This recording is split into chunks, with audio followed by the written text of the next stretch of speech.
Hola amigos, estoy súper feliz porque finalmente se dio una entrevista en la que he estado mucho tiempo detrás de ella. Quiero contarles que hace años pues conocí a la famosa Flor Mirachi. Flor Mirachi, periodista de la prensa, que había pasado por diferentes departamentos de la prensa, pues la conocía de nombre. Cuando la vi en persona me llevé una grata sorpresa. Una sorpresa. Primero es sumamente joven y tiene una cara de angelito. Pero realmente de angelito no hay mucho. Es una infante terrible de las comunicaciones, del periodismo, y pone contra las cuerdas a los políticos de más trayectoria de este país. He visto caer imágenes, hemos visto denuncias y muchas cosas atrás de entrevistas de Flor Mirachi. ¿Cómo estás, Flor? Bien, gracias. ¿Y esa carita de angelito? ¿Te lo dicen? Así me hicieron. ¿Pero te lo dicen? Sí. Cuando te ves, parece que eres muy joven. Pero después me lo siguen diciendo, ¿no? Sí. Yo cuando te conocí, de verdad que me impacté mucho porque pensé que eras como una señora mayor, como una persona como de mucha trayectoria, pero realmente eras muy joven. ¿A qué edad comenzaste la prensa? A los 17 años. Muy bien, ahí. Llegué ahí porque el profesor Hermes Sucre, ¿te acuerdas de él? Sí, claro. Era mi profesor en la USMA y era mi primera práctica. Tenía como 3 meses en la universidad y el profesor... los profesores tenían que elegir a estudiantes, los que pensaban que podían tener futuro en ciertas carreras, en ciertas áreas de la carrera, y a mí me escogió él y me llevó a la prensa y era una práctica de 2 días y ahí me quedé. Pero el periodismo dice que es una profesión ingrata, que es una profesión que no paga. ¿Tú qué piensas del periodismo tú? Siendo tan joven, ¿no? ¿Que no paga? ¿Hablas de dinero o de...? De dinero, y también no paga a nivel... tantas cosas que pasan atrás de la vida del periodista. O sea, hay amenazas, hay presiones, hay cabezas dentro de diferentes medios de comunicación que quizás tienen una línea. No es una profesión fácil. ¿O a ti te parece que a ti te ha funcionado a nivel de profesión, una profesión fácil para ti? Me parece que es una profesión difícil, pero que así como puede ser muy, muy gratificante, puede ser muy gratificante. ¿Sí? A la vez. ¿Cuál es Que alguna nota tiene repercusiones, que la sociedad se levanta, que muchas cosas que sí puede ser gratificante. ¿Pero has sentido alguna vez una intimidación hacia físicamente a tu vida o algo así? O sea, que hay muchos periodistas que dicen que detrás de la profesión vienen muchas presiones, amenazas. Hay muchas presiones porque detrás de cada publicación le estás tumbando o el negocio a alguien, o las relaciones para que hagan un negocio. O la imagen. O la imagen, hay muchas cosas. A nadie le gusta que le digan la verdad. Cuando no es buena. Cuando no es buena. Pero tú sabes que pensando un poco en lo que tú haces, para que la gente empiece a entender un poco porque tú sabes que ahora hay tanta tecnología, hay tantas formas de buscar la información, que quizás hay muchos jóvenes que nos están viendo que dicen, bueno, Flor Mirachi, he escuchado algo. Para que sepan, ella hace algo que se llama Tal Cual en el diario La Prensa. El Tal Cual, vamos a comenzar por ahí. Hay mucha gente que dice que son glosas, pero yo siento que el Tal Cual tuyo, por lo menos en la prensa, no son glosas, son informaciones que ya tú vas analizando en el momento qué es lo que está pasando. ¿Cómo lo consideras tú el Tal Cual? El Tal Cual tiene una particularidad, a diferencia de todas las demás glosas, de un periódico que es firmado.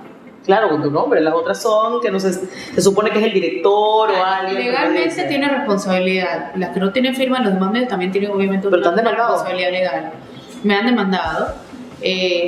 Yo las veo como hoy es información que le interesa al ciudadano, pero que no es noticia. O sea, es información que ya pasó, está pasando. O está pasando o va a pasar muchas veces. Y que uno sabe que va a pasar. ¿Quién te ha demandado a través de por glosas? ¿Por qué la gente le da, o lo que tú haces en el Tal Cual, por qué tantos políticos le ponen tanta atención a estas informaciones cortas o estas opiniones de lo que está pasando?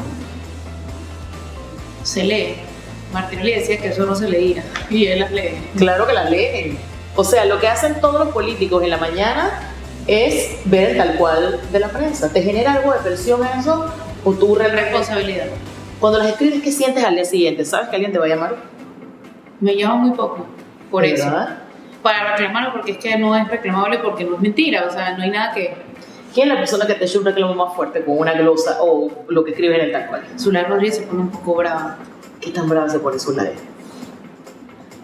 Brava como Zulay. En su estilo ese directo de Brava. ¿Te No es llama? brava, no. ¿Te manda mensaje? Me escribe por Twitter. Ah, ok. Otro. Generalmente hay varios que escriben por Twitter o me mandan emails. Otros muy decentes mandan email aclarando. O sea, no es como que me atacan cada día, no es así. Pero haces el tal cual y lo que te ha dado más notoriedad es el knockout. El knockout es esta entrevista que se hace los domingos en el periódico La Prensa, donde has entrevistado desde presidentes, vicepresidentes, ministros de Estado para abajo. Personalmente, y te lo he dicho, a mis clientes les digo, no hagan el knockout. No lo hagan porque nadie sale bien parado ahí, a menos que sea Durán. Durán salió muy bien parado. Pero que Durán puede decir lo que le da la gana. Muchos otros salieron bien parados. ¿Quién considera que ha salido bien parado ahí? Los que no dependen del poder. ¿Cómo quién? Como un poco batería. La batería en el libro. Flor acaba de lanzar un libro, pues en la Feria del Libro de Panamá, que se llama Contra las Cuerdas. Ella ha entrevistado a casi todo el mundo en Panamá, a todas las gentes importantes de este país. ¿Quién tú has sentido que realmente se ha puesto bravo contigo? Después de un knockout. Después un knockout nadie. Nada más Marco González se puso bravo porque se le había olvidado que le había dicho algo. Y lo publiqué, ¿no? Y él dijo que era mentira, que él había dicho eso. Entonces, ¿Grabas tus entrevistas? por supuesto. O sea, cuando viene un reclamo tú dices, lo dijiste. Sí. Muy pocas veces me ha tocado hacer eso. Me tocó con el caso de Marco González, que él dijo que era mentira, que él nunca había dicho jamás en la vida, y fue a televisión a decir eso. Y pues la respuesta fue aquí está la grabación. ¿Quién te ha llamado la atención con respuestas que cuando lo estás entrevistando tú dices, yo no puedo creer que está diciendo esta locura? Pata con Ortega, Eladio Fernández, aquí tengo la batería, esto es bien largo. Pero Eladio decía tantas... No, pero yo creo que el que más me impresionado fue Patacón, Patacón fue... que habló de su mujer, ¿no? Sí. Que le habían dado un puesto a cambio Y él de... estaba buscando el puesto ¡Qué locura! y se lo dieron. ¿Qué piensas cuando ellos van hablando? Tú dices, este es el titular. Sí, yo sí sé, apenas escucho, yo digo, este es posible titular. Y si hay otro, pues digo, este también, pero me voy con el anterior. O sea, yo todo, mentalmente yo salgo a la entrevista con un titular. ¿Cómo te preparas para estas entrevistas? ¿Investigas bien quién es el personaje? Sí, leo noticias de años viejos, hasta, no sé, por ejemplo, sí, me voy con archivos viejos, hablo con personas que son amigas de esa persona, otros que no lo quieren tanto, otras cosas que yo misma he conocido de esa persona, y por ahí me voy. Pero leo mucho la historia de personas. ¿Y cómo te has manejado con expresidentes y el presidente actual? ¿Llegan mensajes a través de sus directores de comunicación? ¿Cómo se comunican contigo? Los presidentes para el knockout, no, ninguno me ha pedido el knockout. Al presidente actual, Juan Carlos Varela, le hice uno cuando era candidato presidencial, y luego le hice uno cuando era vicepresidente, pero que ya no era canciller. ¿Y cuál es tu impresión de Juan Carlos Varela? Como entrevistado, ¿cómo lo sientes a él? Igualito que como presidente. ¿Qué quieres decir? ¿Lo sientes un poco Igual. lento? Es un poquito... Lo piensa mucho todo, digamos. Martinelli. No lo piensa todo, nada lo piensa. Lo habla lo loco. Lo- Te decía Roberto Weissman en una entrevista que era como un perro loco, como un perro desbocado, algo así te decía. Desbocado. Y Mireia Moscoso. Nunca va a querer aceptar una entrevista. Martín Torrijos te la aceptó. No para knockout. Mireia Moscoso me la acepta, pero no para knockout. Martín Torrijos sí te hizo un knockout. Martín Torrijos sí me aceptó un knockout después de 3 años. ¿Y cómo fue esa persecución? La gente que trabajaba con él en relaciones públicas siempre me decía, sí, no, me chifiaba, me daba la vuelta. Y una vez fui a una actividad y me fui a la actividad. Era una actividad que yo sabía que no iba a salir mucho de ahí, ¿no? Pero dije, bueno, y allá lo agarré. Y le dije, presidente, todo eso relacionista pública hizo unos puentes rotos, yo necesito entrevistarlo para el knockout. Me dice, sí, yo creo que de la pena me dio la cita. Y no me acuerdo qué día era, pero era de que 2 días después, te veo en 2 días. Me va a chifiar otra vez, me imagino. Y yo pensé que el tipo me iba a chifiar otra vez, pero me lo aceptó. Me llamó uno de los puentes rotos. El mismo puente roto que ya te había El mismo puente tratado. roto y le dije, pero si es ese puente roto, el mismo puente roto me llamó y que para que sepa que ya te conseguimos la entrevista. Que conseguí, pues la conseguí yo. Pero y Martín, ¿qué impresión te da Martín Torrijos? Yo no sé, yo lo veo muy parecido a Juan Carlos Varela. ¿En qué sentido? Lo veo el mismo estilo de andar. Siempre he sentido eso, desde hace muchos años. Dentro de las entrevistas que hiciste aquí en el libro, que lo voy a poner aquí para que lo vean, contra las cuerdas, aquí hay 65 personajes, pero has hecho muchas más entrevistas. El libro, digo, no, es publicidad gratuita, pero lo compré en El Hombre de la Mancha en $20. Es publicidad para el hombre de la mancha. Para El Hombre de la Mancha, no para ti. Yo lo recomiendo muchísimo porque yo me he leído muchos de estos ya directamente en el momento que pasaron. Hiciste un par de entrevistas interesantes. Por ejemplo, enfrentaste en un momento muy decisivo a Juan Carlos Navarro y a Samuel Luis Navarro y los pusiste uno contra el otro en el momento que se querían sacar los ojos. ¿Qué pensabas cuando uno te iba respondiendo unas cosas y el otro otras? Es que yo no le hice uno al lado del otro. No, estaban en diferentes lugares. Sí, yo hice una a las 8 de la mañana y la otra a las 10, o sea, directamente para que no se filtrara. Porque había algunas preguntas que eran iguales para nosotros. Yo no creía que uno de alguna manera le pasara la información a alguien que se la pasara al otro. O sea, por ahí había muchos filtros, se estaban matando. Sí. Entonces era seguidito, o sea, salí de un lado y me fui para el otro. Y con personajes así encontrados, en momentos como el de Juan Carlos y el de Samuel, ¿qué sientes cuando sales del uno y entras del otro y ves las respuestas que chocan una con la otra? Ay, yo me reía muchísimo sola. ¿Sola? Me reía solita. Cuando tú escuchas respuestas tan controversiales, ¿qué sientes dentro de ti? Este es mi momento, esta es mi pregunta. Ahora sí.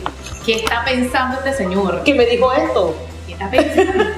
Como Patacón, por ejemplo, cuando pasó eso, hemos visto otras entrevistas que te han dicho cosas inverosímiles. Bueno, él se puso bravo después de la entrevista. ¿Por qué? Pero se puso bravo cuando...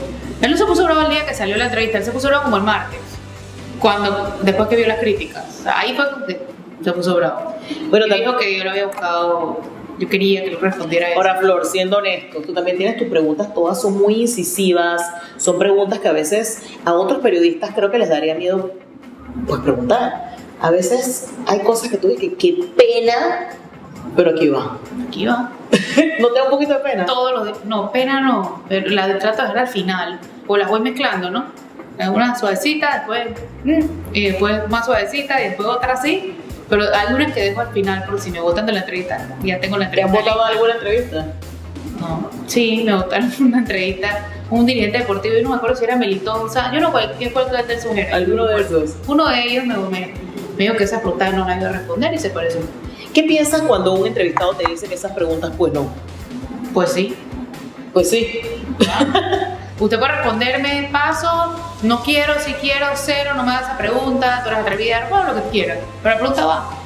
La labor de un periodista es preguntar. Casos como por ejemplo... Y repreguntar, porque hay periodistas que en la repregunta es cuando tú la haces... Yo pienso que más importante que una pregunta es una repregunta. ¿Por qué?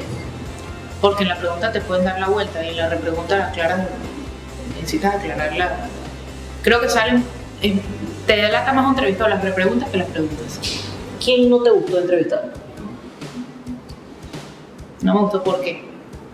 Fue una entrevista medio aburrida, no hubo respuestas, pero necesitabas al personaje para ese momento. No me acuerdo, ¿por qué está el libro? Ella la vida. Flor tiene el mismo problema que yo, de que no se acuerda de las cosas. Yo no me acuerdo. Vi que entrevistaste a Rubén Blades y Rubén también te salió sin camisa del baño.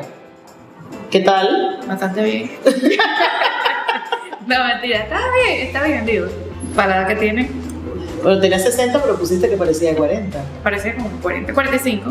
Ajá, o sea que estaba bien, Rubén. Estaba bien. Pero personas así que tú te has imaginado. ¿Cuál era la pregunta que tampoco me acordaba? No, ya también se me olvidó. ¿Quién no te había gustado entrevistar? ¿O quién sí te impresionó, pero realmente no esperabas eso del entrevistado? Me impresionó. A mí Eladio Fernández me sorprende cada una entrevista. ¿Por qué?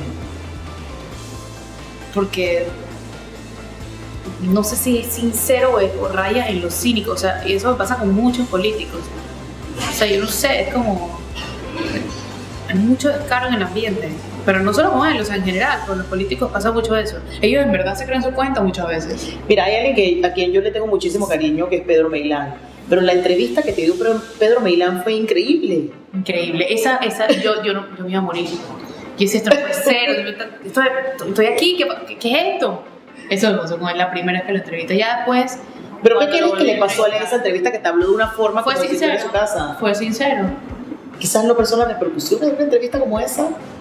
O quizás estaba muy seguro de su cargo, ¿no? O de su capacidad de que no le iban a votar por una entrevista. Muchos han estado a punto de ser votados por entrevistas. ¿A quién han querido votar por una entrevista tuya? A Ricky Fabre. Ah, el ministro Fábrega. Ricky Fabre. Él dijo que la verdadera, lo que tenía que pasar es que en verdad no se pudiera meter la mano. O sea, como más o menos. Y todo lo que estaba diciendo. Alma Cortés, la exministra Alma Cortés. ¿Qué de qué ella? ¿Cómo la sentías a ella en las entrevistas? ¿Una mujer de templo? Es una mujer muy eterna. ¿La sentías honesta o no?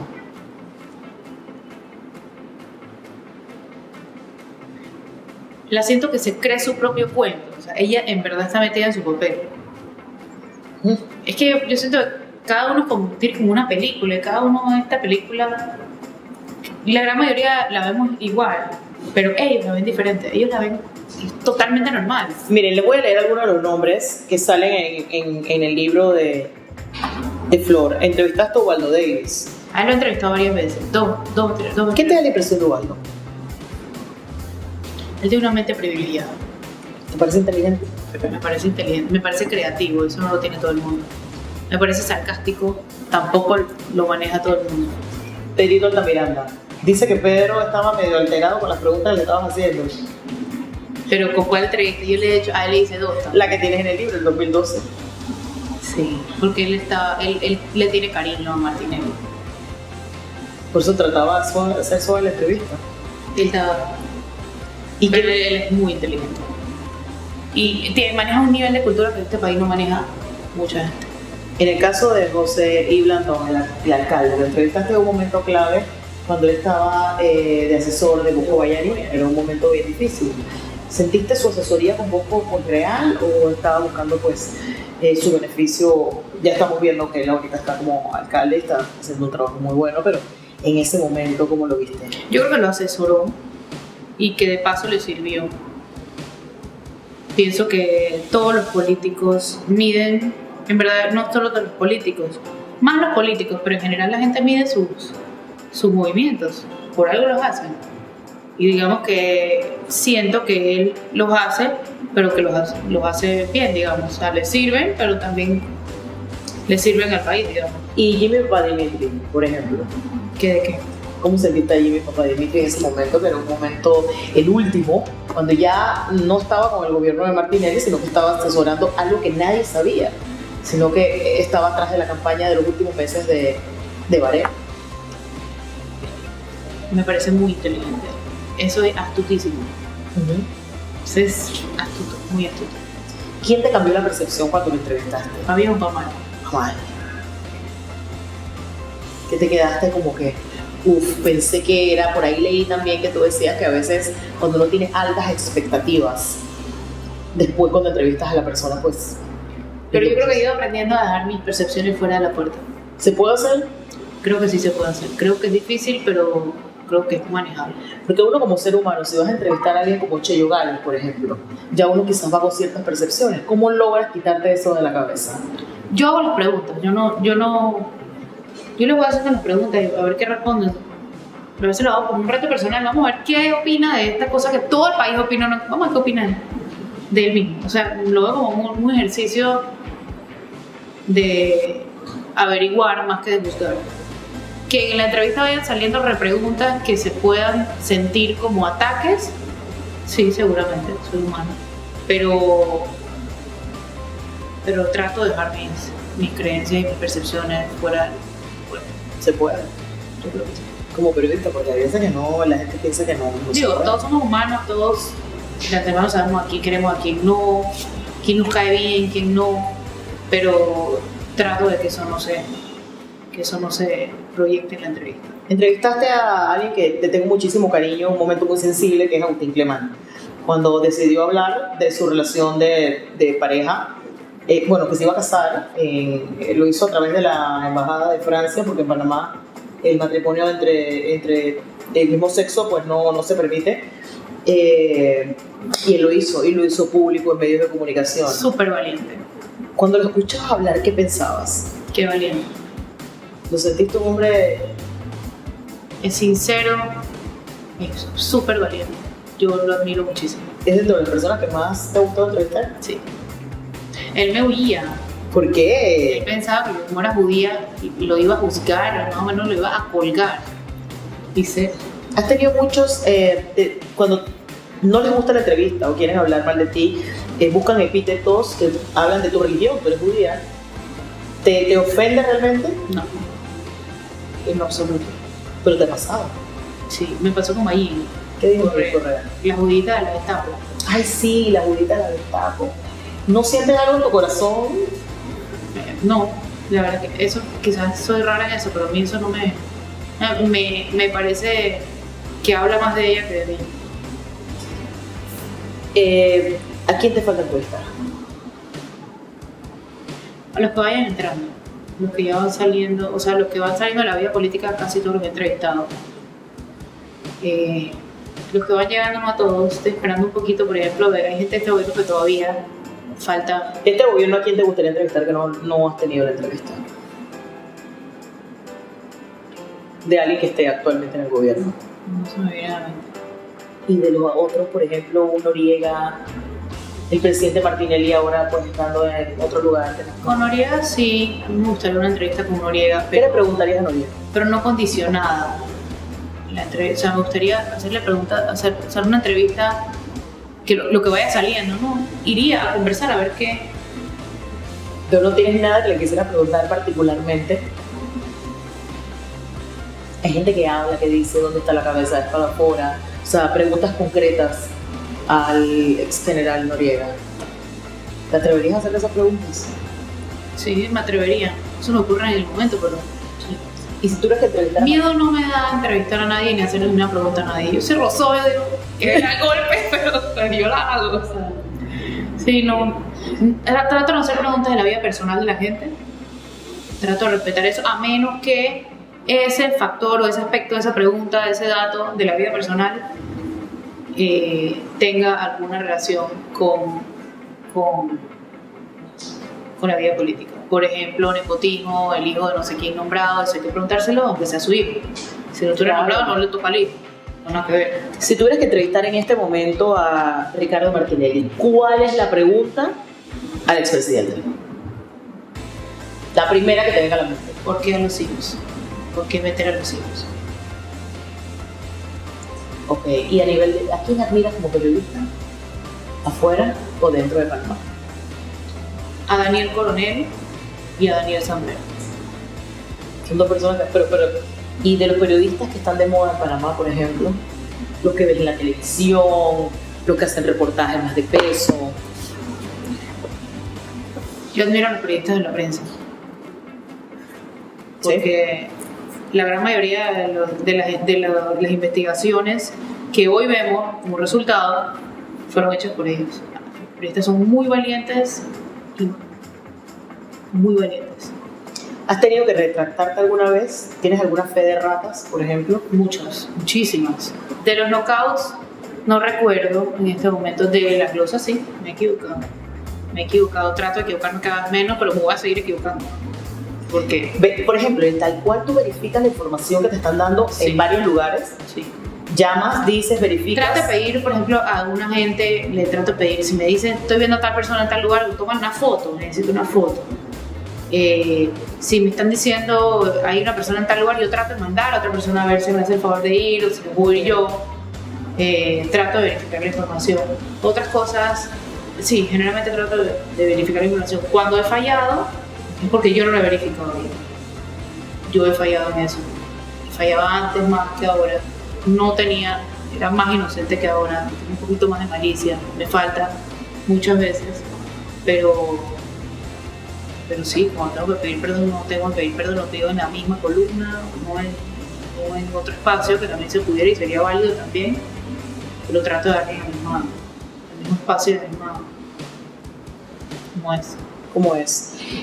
Para finalizar, te quiero preguntar algo. Luego de Contra las cuerdas, este libro donde pues se retrata, creo que un país de pie a cabeza en diferentes formas, a diferentes personalidades, no solamente del ámbito político, sino artístico, deportistas, etcétera. ¿Qué viene luego de esto?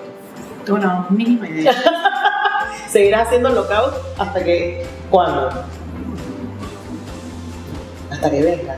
Que venga. Ah, y antes de finalizar, ¿qué piensas de las personas que no se preparan antes de ir a una entrevista? Como ese es el tema mío, para mí es como un must. Y yo veo gente que no se prepara. Cuando uno va a una entrevista difícil, porque tú eres una entrevista difícil, o con un formato que genera controversia, ¿qué piensas cuando tú ves a la persona que no se preparó para las preguntas obvias, que son las más difíciles? Pero es que yo pienso que no se tienen que preparar para muchos de los temas, tienen que tener la información en su cabeza. Yo no les hago preguntas para que elaboren, es para que respondan la verdad, y para la verdad no tiene que prepararse. Me gustó. ¿No? Puede ser. Yo pienso que hay que prepararse para entrevistas a las que uno va, por ejemplo, a un medio como un televisor, a radio, que son entrevistas que van a tocarle un tema en específico. Por ejemplo, va mañana un diputado a hablar de descentralización. Tiene que prepararse leyendo la ley antes de ir al medio. Pero en mi caso, las entrevistas son hablando de muchísimos temas. De hecho, abarca desde el principio la historia política de esa persona hasta ahora. Y no son tanto de entrar en detalle en detalle de las leyes, por ejemplo. Son hablar, y yo creo que tienen que prepararse mucho con eso. Y yo digo que sí. Yo digo que le empieces a decir que me diga que sí. Gracias, Flor, de verdad que ha sido un placer conversar contigo. Yo sé que viene muchísimo más de ti. Les quiero recomendar el libro, es leíble, súper fácil. Creo que en un día te lo puedes leer porque son unas entrevistas, pero lo más chévere es que antes de la entrevista viene como un resumen backstage.